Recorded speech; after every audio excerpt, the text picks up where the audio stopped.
Background: my grandparents have always been a big part of my life, as have the rest of my family. They had 5 children, including my father, and 13 grandchildren, 6 great-grandchildren. My grandparents are quite rich. They had 3 businesses until last year when my grandfather died. I am the child of my grandchildren and have always been very close to them. My grandma used to babysit me until I could go to kindergarten. I wrap Christmas presents for her every year. I decorate their house, and I worked at their bar on Fridays in college, no pay, as they are too old to do these things themselves. All this was offered to my cousins, but they never helped. My grandparents ran a show horse farm for over 40 years.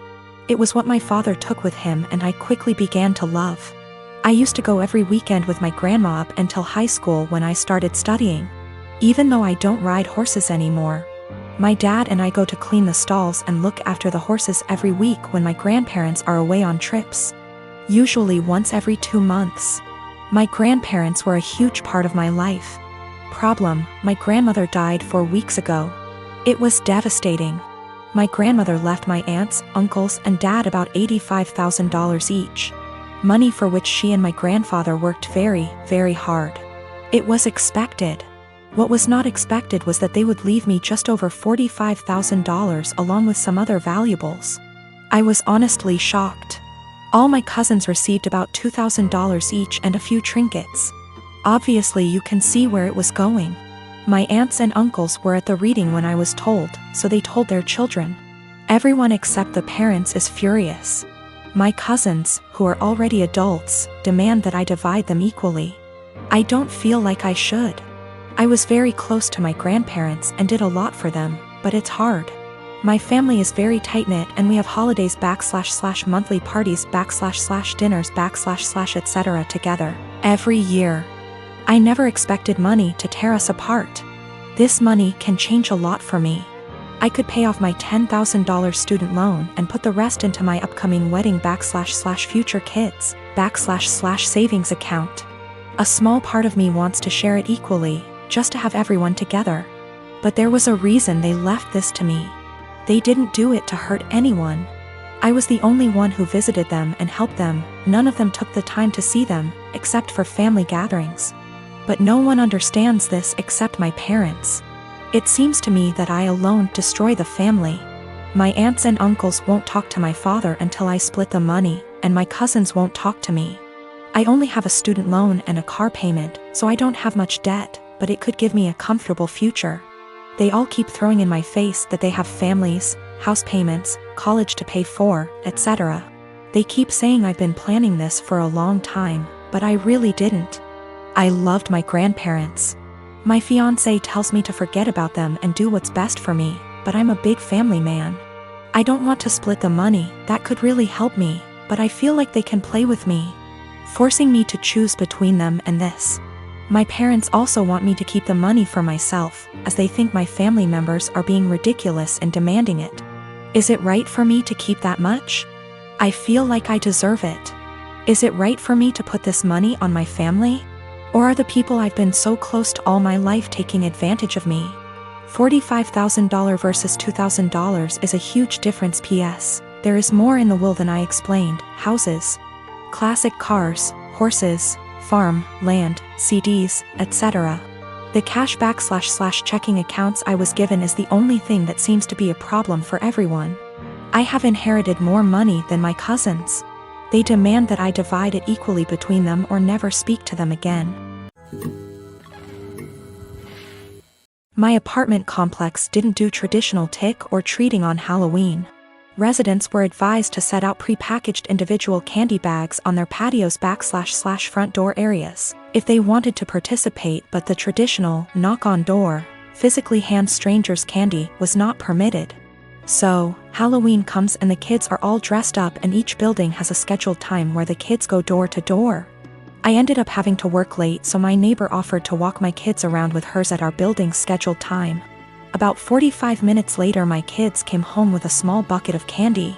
6 little goodie bags each from individual apartments that participated. Everything was fine. And my kids didn't say anything weird had happened. They were just excited to eat candy once they got home. The next day I took my kids to the park directly across from our apartment complex. My neighbor was there with her kids as well. The kids were playing and she took out one of those individual goodie bags with candy in it from her purse and started to loudly rummage in it. She ate several pieces of candy and my daughter eventually noticed. Ran up and asked if she could have a piece and my neighbor responded, "Nope, this is my tax candy. Remember that this was my reward for taking you trick or treating last night." I was a little weirded out by that statement and asked what she meant. She said that since she is the one who had to take the kids out, she took 5 bags from each of my kids as a tax. Her son then chimes in and said, "You only took 2 bags from us." She responded with, "But I'm your mom." I was doing OP a favor so they get a higher candy tax. I was thinking about how to respond when I noticed that she was holding a Starburst candy and decided to just smile and nod and go back to watching my kids. I let her continue to finish off the bag of candy and then said, "Hey, aren't you vegan? You know a lot of those candies are made with animal products, right?" I explained what gelatin was and how a lot of those candies are made with it. She was horrified, Googles it and then told her kids that they were leaving. She said something about how she was going to be sick and stormed off. Now she's giving me dirty looks every time we see her and won't let her kids play if she shows up at the park and we are there. My husband thinks I'm an asshole cause I should have either not said anything about the gelatin or said something right away when I noticed. I don't think it's my job to tell a vegan what is and isn't vegan though, and she deserved it for stealing candy from little kids. When we got home from the park after the gelatin incident, I sat my kids down and asked why they didn't tell me that the neighbor took half of their candy. My oldest kid is 6 and my youngest kid is 4. 6-year-old explained that as they went door to door during their designated trick-or-treating time, she would have my 4-year-old grab 2 bags instead of 1 from each apartment for the majority of them. She explained it to my kids that they were grabbing extra bags for her to be handed over at the end as taxation. So either freaking way she was directly taking candy from my kids or taking candy from other kids through mine. As for the authenticity of her vegan sim, I may have exaggerated when I said super vegan when I first posted this. She claims to be vegan and is very in people's faces about the benefits etc. It's 100% about the health side. She brags about veganism curing cancer, diabetes, even some mental health issues. I have never once heard her talk about the benefits for animals. She also sells herbal tea products, customized gym clothing etc. so she totes a pretty big vegan lifestyle. If that makes sense. Now for the gelatin. She knows what gelatin is, she knows what it's made out of, she knows that there are obvious things that she can't eat. But she had no idea that a lot of candy specifically had gelatin apparently. When I told her that they had gelatin in it, she knew what gelatin was but Googled the candies to see if I was correct. I think she is either really dumb or she eats non-vegan stuff all the time when no one's watching, and had to pretend to be horrified about it at this point. Cause a lot of you guys have pointed out that you literally can't be vegan and not know these things. I'm not vegan, I'm not even freaking vegetarian, and I know these things. I live in an apartment on the ground floor of a house that was converted to apartments. My neighbors, one street over but the back of their house faces the back of the house I live in, can see my whole backyard and vice versa. My apartment has a whole wall of windows that are on the back of the house. It's gorgeous and is a big reason I picked the place. I love keeping plants and it let in a lot of light. Looking out, there is the neighbor's backyard which is large and comes up close to my place. The property line is maybe 10 or 15 feet from my windows. Once it has gotten to be warm out, I've noticed the husband of the family who owns that house looking into my apartment a lot. Even sometimes I'll look up and see him, look away then look back minutes later and he's still looking. So I started shutting the shades during the day but that was kind of annoying. My place is a dark cramped shoebox without the windows open. And I can't do that for too long because the plants were struggling without light, so I bought these window coverings that make windows into one-way mirrors. During the day when it is light out, my windows look just like mirrors now. From the inside it looks pretty much the same, the windows look tinted slightly darker but that's it. From the outside you can't see in at all, it looks exactly like mirrors. The section of windows it's applied to is about 8 feet high and 20 feet wide. After a week of the window coverings being up, both of the parents from the neighbor's house came to my door and wanted to talk to me. The wife was complaining about the windows for a lot of reasons. 1. They were ugly too. It was uncomfortable, especially for the teens and their friends, to have a huge mirror adjacent to the swimming pool. It's at a time that they feel insecure about looks and they have lost interest in hanging out by the pool. 3. In the afternoon and evening, it was reflecting a lot of extra sunlight into their backyard. They couldn't enjoy eating dinner on the back porch with the sun in their eyes. I said sorry about the inconvenience, but I wanted it for privacy. They both pushed back on that some, and I said that I needed privacy because of the husband starting. He started denying it in front of his wife, and so I took out my phone where I'd taken pictures and sent it to my group of friends. And showed her a couple pic tires of him gaping at my apartment and the texts from that time. He got mad and said he incidentally looked over, and the 8-foot by 20-foot mirror was a crazy overreaction. I said that I'd like to keep it, and that I was sorry, but frankly this was avoidable. I think they're both mad because they called my landlord, who brushed them off. I am a 17-year-old female, and I live with my mom, stepdad, and stepsister and stepbrother. I lost my dad to cancer when I was 13 years old. We were very close, and his death was a major loss in my life. I wasn't able to keep much of his belongings because of my stepdad's insecurities and lack of sympathy and respect for me, and my dad.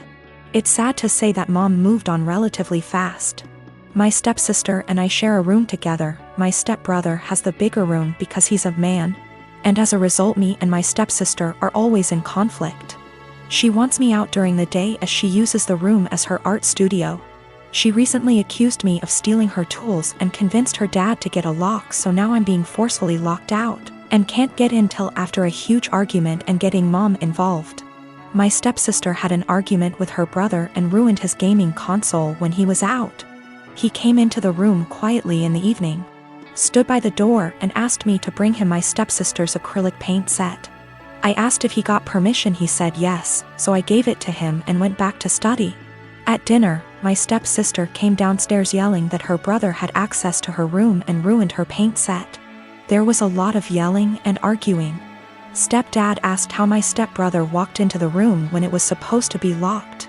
My stepbrother admitted I helped him out and brought the paint set to high. My stepsister went off on me, called an accomplice, then ran upstairs and took the gift I prepared for my dad for Father's Day.